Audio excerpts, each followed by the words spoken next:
Himas Rehas ang nakatalang top 3 most wanted person city level sa kasong statutory rape matapos itong mahuli ng tugbok PNP sa Davao City. Tinutukan niya ni Pacho Woman Berna May Lapus. Sa sinakuang joint operation ng Tugbok Police Station, Criminal Investigation and Detection Group, Davao City Field Unit, ang top 3 station level most wanted person sa Barangay Tugbok, Tugbok District, Davao City nito lamang Oktubre 7 taong kasalukuyan.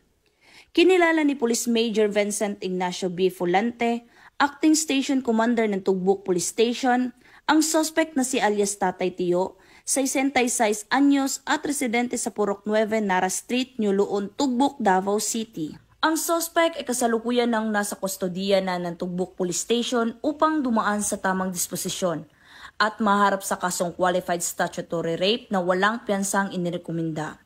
Samantala, ang Police Regional Office 11 ay patuloy na nagsasagawa ng Manhunt Charlie Operation bilang bahagi ng mas pinaigting na laban kontra kriminalidad upang panatilihin ang kapayapaan at kaayusan tungo sa pagsulong ng bansa.